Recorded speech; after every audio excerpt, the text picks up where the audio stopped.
Now we move on to the next section. You've seen how Kāyagatā Sati is, in fact, a prerequisite for sense restraint. And sense restraint means guarding your mind against invasion by likes and dislikes. So now, when the Buddha said that in order to die a good death, you need to protect or guard the mind, then we need to practice Kāyagatā Sati. Right or not? Because Kāyagatā Sati is all about guarding the mind. Guarding the mind means making sure that the mind does not get invaded by likes and dislikes. So once you know how to practice Kāyagatā Sati, then you will know how to die a good death. Alright, so now we are going on to the next section to find out what it is, because in this section there are no descriptions of what it is. Although many people will think that it's very easy, right? Mindfulness of the body. Body means this physical self, this physical body. But that translation of kaya as body could be very misleading. That's why we are going on to this section to find out more about other meanings of kaya. Because once you expand your understanding of this word kaya to go beyond just the physical body, then you get a different understanding.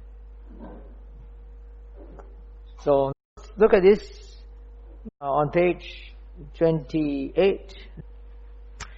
Right at the beginning, I have a note on the selection in this section.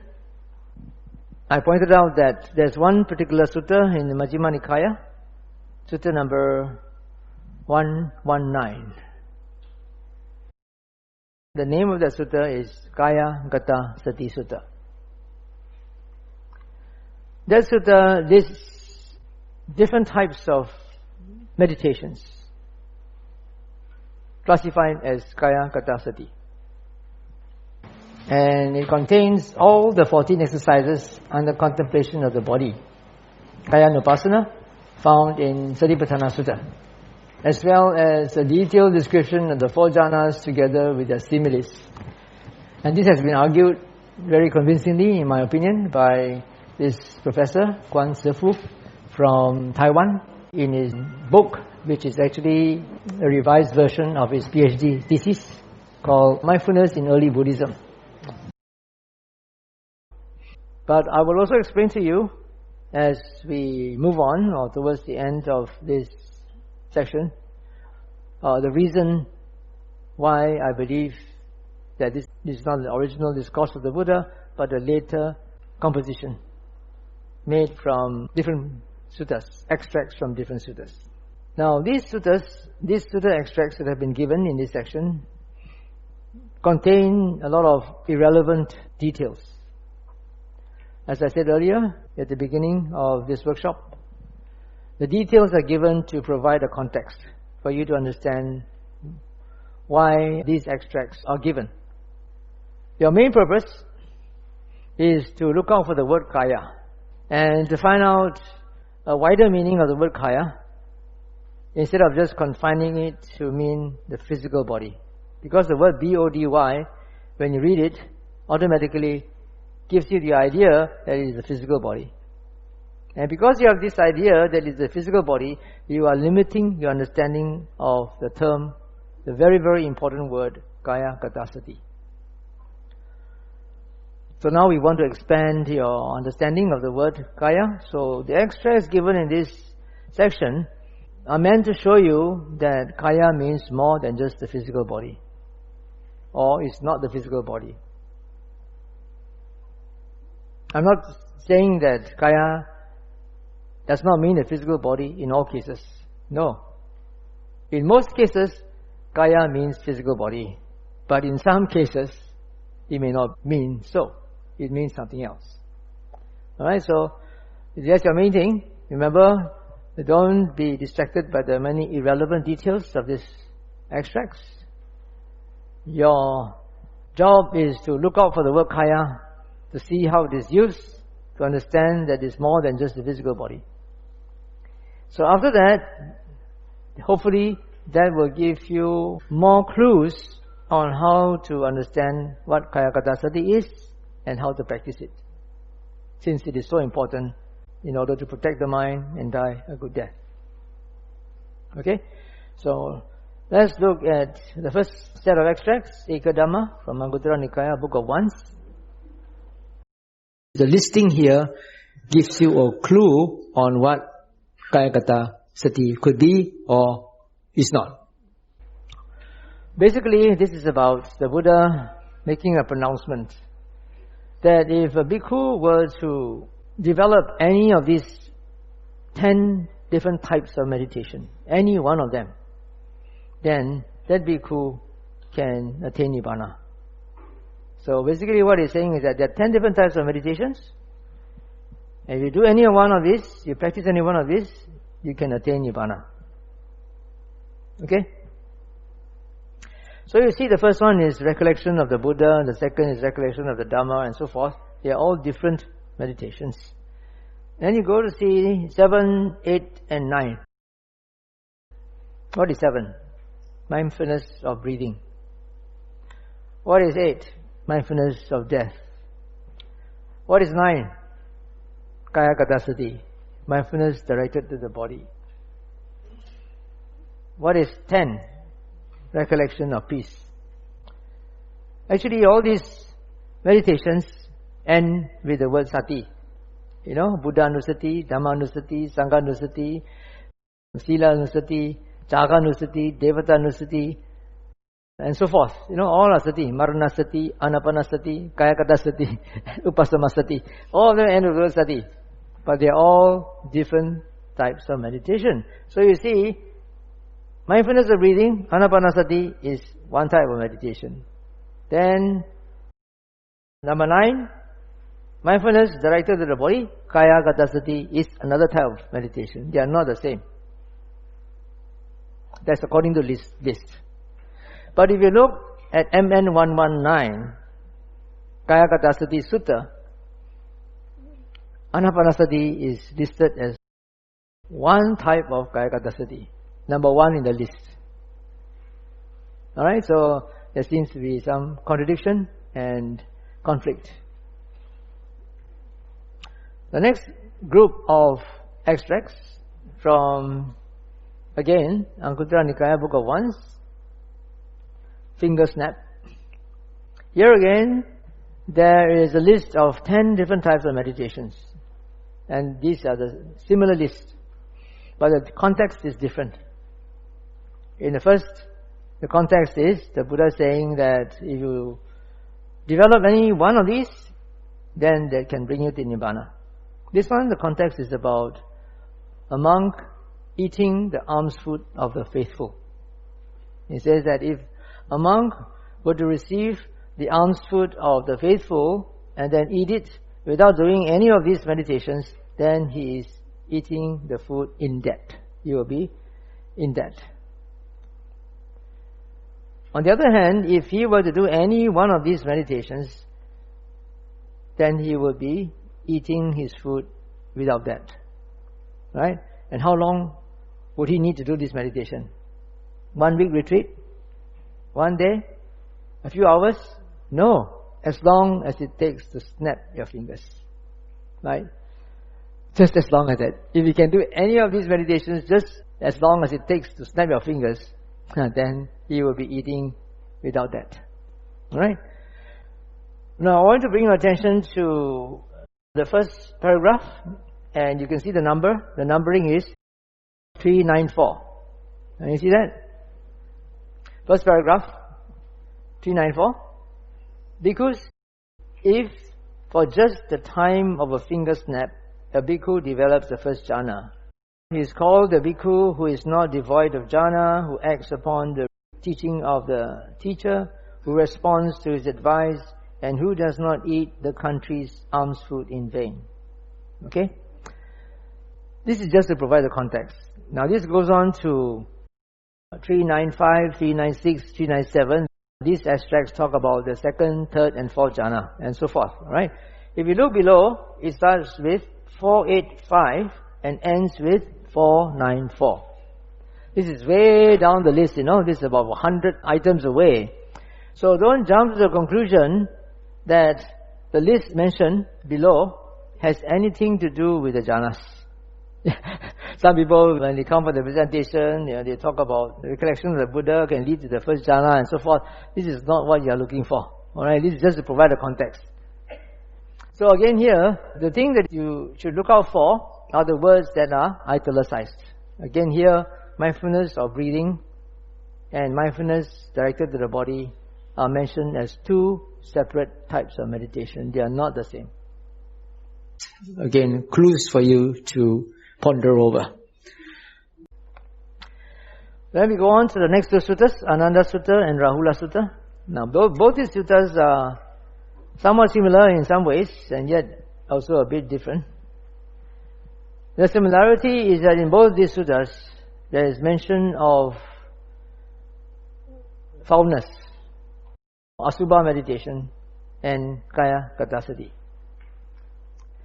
You may not be able to identify asubha meditation because of the translation. So let me bring your attention to the words that are highlighted in grey. Okay? Particularly at the bottom, the last two lines. Develop the mind in foulness. One pointed and concentrated. Develop the mind in foulness here refers to asubha. Right? Foulness is Bhikkhu Bodhi's translation for asubha. So it is talking about doing asubha meditation. Develop asubha, non-beauty, foulness. Some people associate Kāyagatā Sati or mindfulness directed to the kāya with asubha meditation, which is develop the mind on foulness. This is asubha meditation. Some people say Kāyagatā Sati could mean ānāpānassati, it could also mean asubha. But you could see that it might be two different things. After that, he goes on to apply your mindfulness to the body. This is Kāyagatā Sati. Alright? Here again is another form of Kāyagatā Sati. It is due to metrical considerations of verse. That's why instead of saying Kāyagatā Sati, he says Sati Kāyagata. So he starts off by doing asubha and then he moves on to Kāyagatā Sati. This is the sequence in Ananda Sutta. In Rahula Sutta, it is a reverse. Rahula Sutta starts off with restraint according to the Patimokkha. And then it goes on to restrain in the 5 sense faculties. Earlier on, we talk about restraint of the 6 senses. But here, only 5. What happened to the 6th sense? Can you see that? Earlier on, the first sutta, Ganaka Moggallana Sutta, talks about grasping at signs and features. This one applies to all the 6 senses. Then the next one, talking about the 6 animals, this one also talks about the 6 senses. But here, it talks about restraint in the 5 senses. Then what happened to the mind? The mind disappeared. Instead, after restraint of the 5 senses, it goes on to Kāyagatā Sati. Let your mindfulness be gone to the body. This is Kāyagatā Sati. And then only after that, later down, it says, avoid the sign, beautiful, connected with passion. In the perception of non-beauty, develop the mind. This is my translation for the same Pali sentence that was translated by Bhikkhu Bodhi earlier as develop the mind in foulness. So, instead of translating asubha as foulness, I translated it as non-beauty. Subha means beautiful. Asubha means not beautiful. Alright, so the similarity is that both asubha and Kāyagatā Sati are mentioned in these two extracts, but the sequence is different. Also, the important piece of jigsaw for you to piece the jigsaw puzzle together is the first 3 lines talking about restraint about the Patimokkha, restraint of the 5 senses, and then Kāyagatā Sati leading to asubha. Now we go on to the next one, page 32. Kingsukopama Sutta, the simile of the Kingsuka tree. There is an earlier simile that was given by the Buddha, not mentioned here. If you study the sutta, the whole sutta, you will see an earlier simile of the Kingsuka tree. But here the Buddha talks about another simile, and this is a simile of a city with 6 gates. And then there's a gatekeeper there who is wise, competent and intelligent, who is able to keep out strangers and who admits acquaintances. Now, outside the city, a swift pair of messengers will come from the east and ask the gatekeeper, "Where, good man, is the lord of the city?" He will reply, "He is sitting in the central square."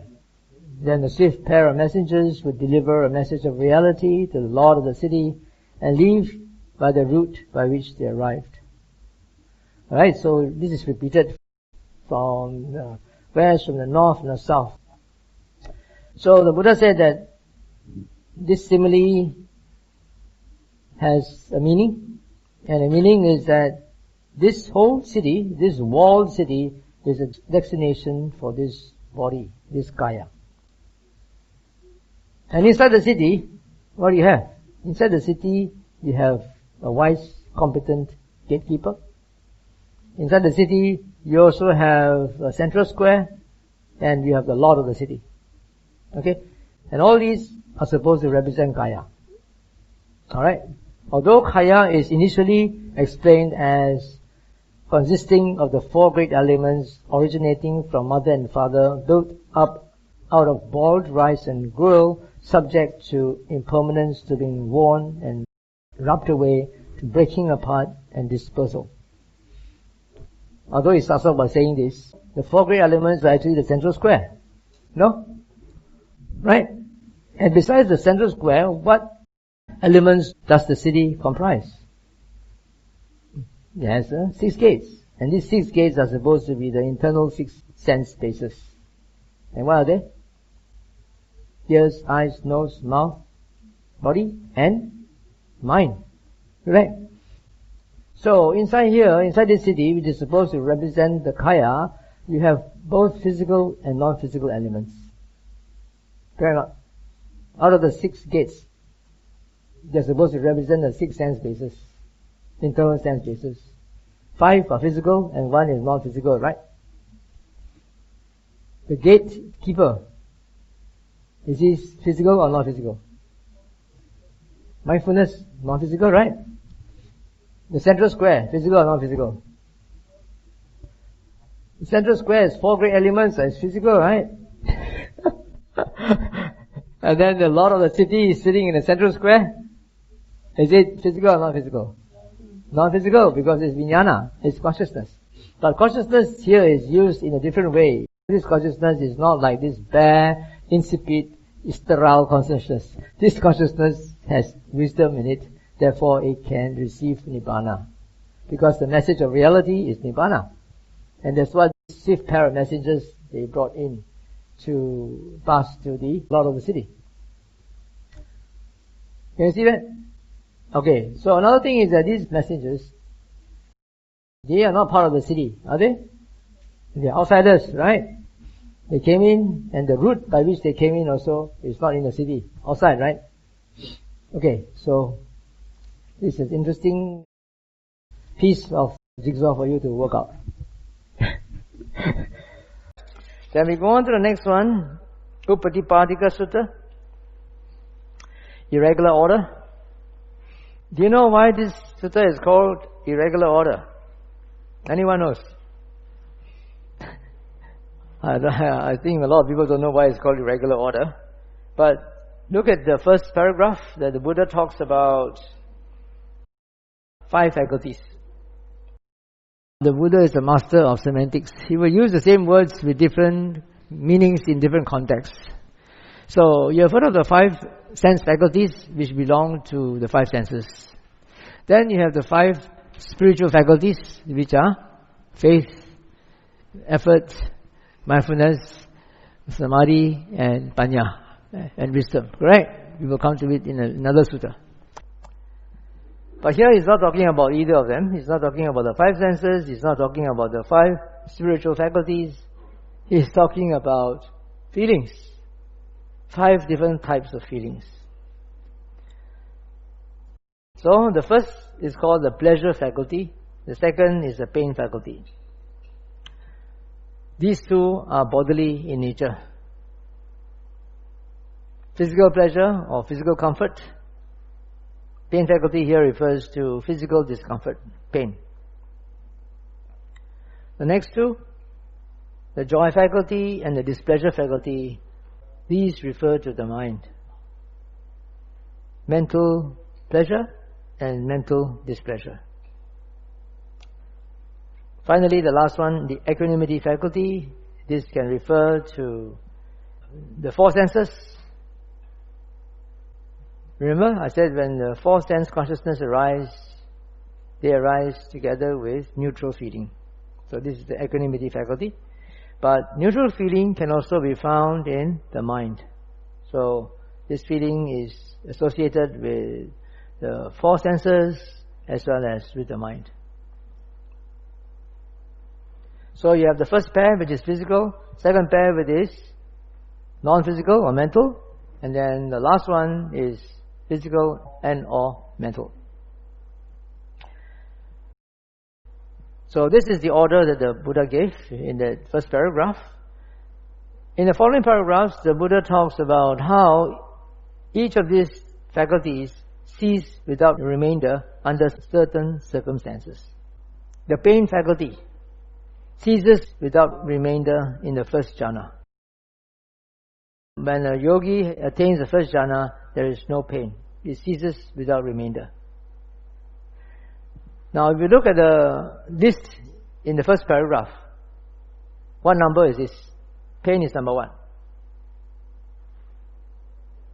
Pain is number 2, right? So the order up there is number 2, but the order down here is number 1. So that's why it's irregular. You ever see that? It doesn't follow the order. In the first paragraph, they are irregular. So instead of the pleasure faculty ceasing first, it's not a pleasure faculty, it's a pain faculty, number 2, that ceases first in the first jhāna. So when people do jhāna practice, they can sit for a long time, 2-3 hours, no pain. Scientists have found out that, what they have done is they have wired the brains of yogis, and then they noticed that when yogis go into very deep samadhi, then the body produces a certain biochemical called endorphin, which is equivalent to morphine. So it suppresses all the pain in the body while that yogi is in deep concentration. But once you get out from the concentration, the pain will come because the endorphin stops being produced. The next paragraph. When does the arisen displeasure faculty cease without remainder? Okay, now it goes on to displeasure faculty. The displeasure faculty refers to the unpleasant feeling in the mind. Let me give you 2 examples. When you look at something with your eyes, for example, you are sitting up in a mountain somewhere, and then you have a fantastic panoramic view of your surroundings, and it is sunrise, and you see the beautiful sunrise, alright? Or dawn as the sun is coming out. Different colors in the sky, and the different cloud formations, and the mist covering the valleys below, and you say it's beautiful. And the English say, beauty lies in the eyes of the beholder. But you try to practice open awareness there, and you just practice free and easy touch and go. And you will notice that the eye does not see any pleasure. Colors are just colors. When you look at the sunrise and then you start to say, oh, it's so beautiful, it's not your eyes that are beholding the beauty, it's your mind.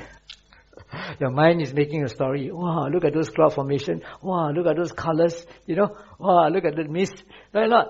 The eye doesn't know. The eye sees only color, it's just color. It doesn't care. It's just your mind that is making all these things. So, for the eye, it is just neutral. No feeling. It is only the mind that is experiencing the joy. Correct? Okay, so that's the difference between something bodily and something mental. Another example. when you are meditating and then you have pain arising somewhere. Pain, physical pain actually is the Vedana or the feelings that arise simultaneously with body consciousness. Okay? Then, the mind consciousness is the one that is reacting to it. Okay?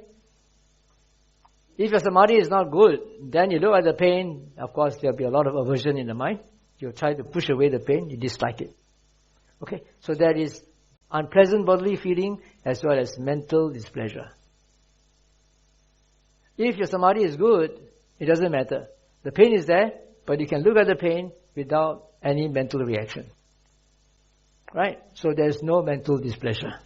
There's physical unpleasantness, but no mental unpleasantness. Okay? So at that time, when you can look at the pain objectively, that is when the equanimity faculty is there.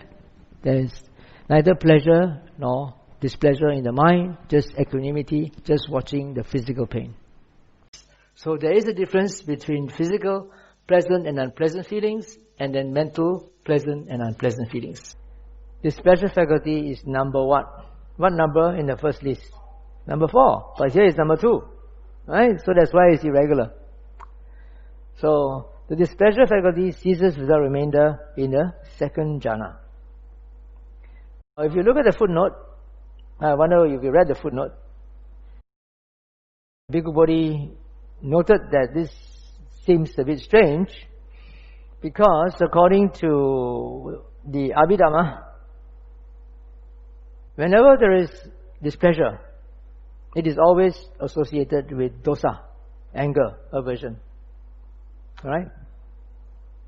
But in the first jhana, if you see, you go back to the second paragraph, first jhana, the second line, here bhikkhus, secluded from sensual pleasures, secluded from unwholesome states, a bhikkhu enters and dwells in the first jhana.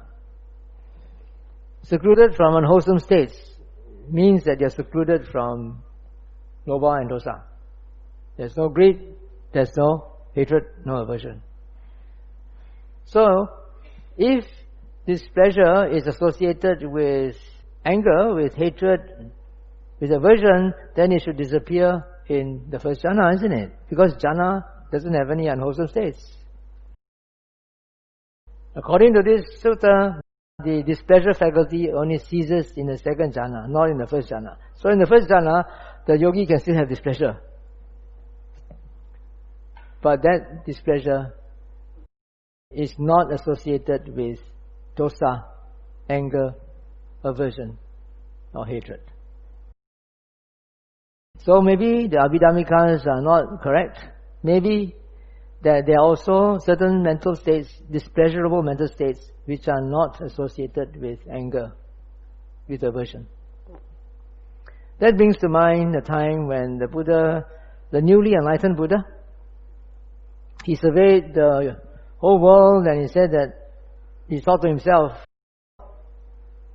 this Dhamma that I've realized is very profound. And beings in the world have their eyes covered with dust. If I were to preach the Dhamma and they don't understand, then there will be vexation for me. You know the word vexation? Vexation is a form of frustration, right? It's something unpleasurable, displeasurable. So even the Buddha could have displeasure, but it's not associated with anger. So maybe the Abhidhammikas are not so right. Yeah, maybe there could be some forms of displeasure that are not associated with anger. Just like I pointed out just now, the Abhidhammika's idea of a chitta is that all chittas have intention. But I pointed out that not necessarily so. The chittas associated with your four senses need not have any intention involved. Then go on to the next paragraph. It talks about the pleasure faculty. The pleasure faculty ceases without remainder in the third jhana. In the list above, what number is this? Pleasure faculty. Number 1, right? But here is number 3. So now you can see why it's irregular. And this is the important part that I want to bring your attention to. Now let's look at the third and fourth line in this paragraph. Mindful and clearly comprehending experiences happiness with the body. Sukhancha kāyena parisangvedeti. He enters and dwells in the third jhana. In the first sentence, it already says that there's no more physical pleasure. It already ceases. And here again, it says he experiences happiness or pleasure with the body. So it seems that the Buddha is contradicting himself. First, he says there's a pleasure faculty ceases without remainder in the third jhana. And then, when he talks about the jhana, he says he experiences happiness with the body. How can the body experience happiness when there is no more happiness? So obviously the Buddha is using the same words with different meaning. Just like the word faculty is used with different meaning depending on context. So if you're stuck with this idea that kāya means body, then this will leave you bewildered. If there's no more physical comfort, no more pleasure, physical pleasure, how can the body experience happiness? So the body here, the kāya here, could it mean the physical body or could it mean something else? Okay, there's something for you to think about. The next one, it talks about the joy faculty. Joy faculty ceases without remainder in the fourth jhana. Okay, so the joy faculty is number 1 in the list. Number 3, right? But here is number 4. So it ceases without remainder in the fourth jhana because the fourth jhana you have gone beyond pain and pleasure. It's just equanimity. Then talking about the equanimity faculty. When does it cease without remainder? So this will happen when one attains the cessation of feelings and perception. Earlier on, when I was explaining to you the status related to the 6 senses, I told you that whenever consciousness arises, they must arise together with feelings, perception, and or volition. Correct? And that's why it's called a citta. Which is actually from the sutta, it's from Mahavedala Sutta, where it is said that sanya and vedana, they cannot be separated from vijnana. They must always go together. But nothing is mentioned about sankhara. It never says that sankhara must go together with vijnana. But it is said that vijnana, sanya and vedana must always be together. Okay?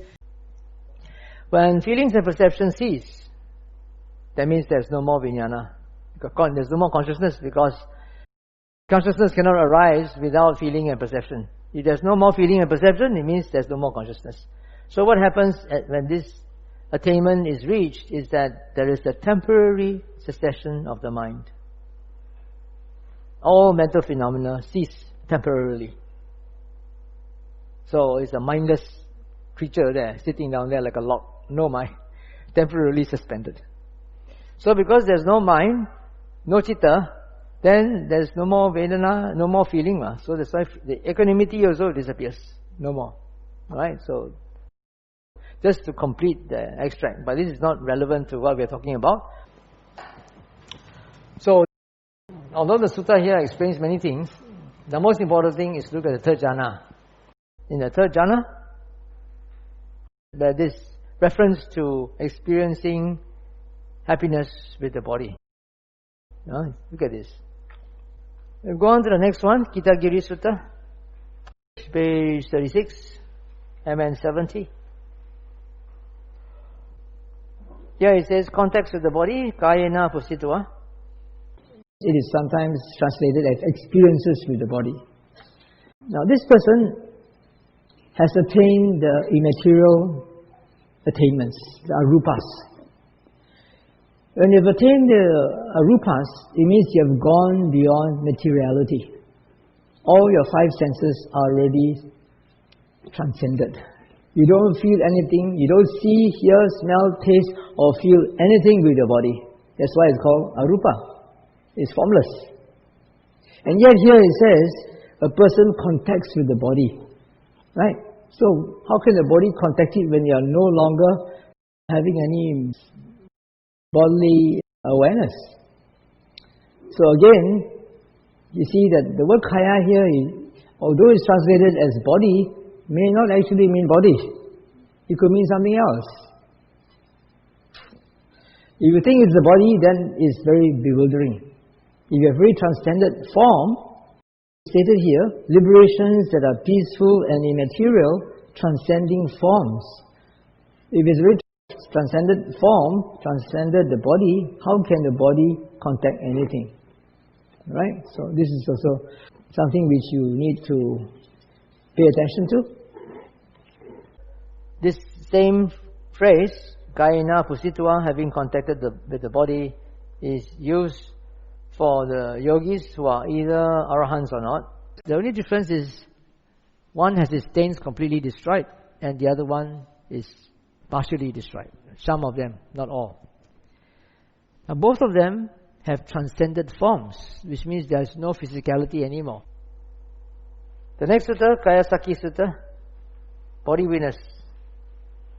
Kāya means body and Sati means witness.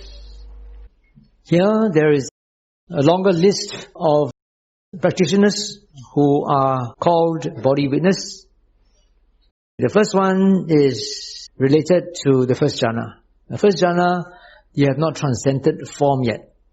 So here he says this person who has attained the first jhāna, he is also called a body witness in a provisional sense.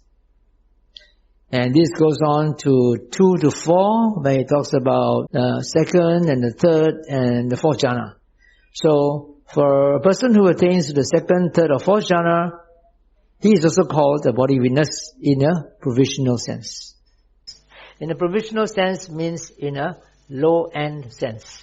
In a non-provisional sense means in a high-end sense. Right? Low-end and high-end.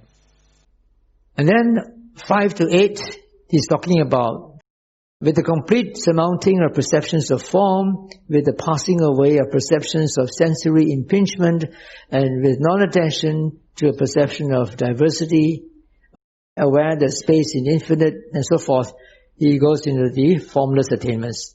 And here again, he is gone beyond form. And yet, he is still called a Kāyagasāti in a provisional sense. And the final one is what we talked about in the earlier sutta.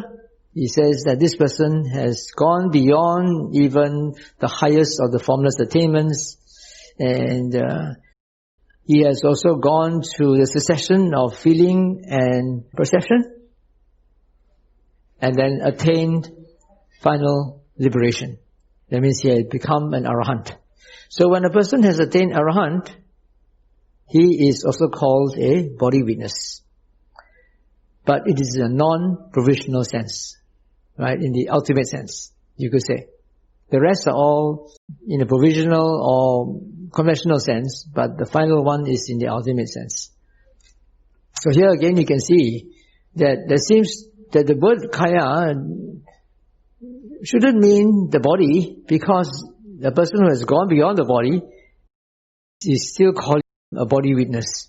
So the word kāya must mean something else other than body.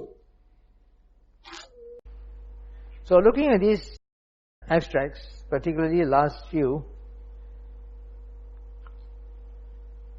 could there be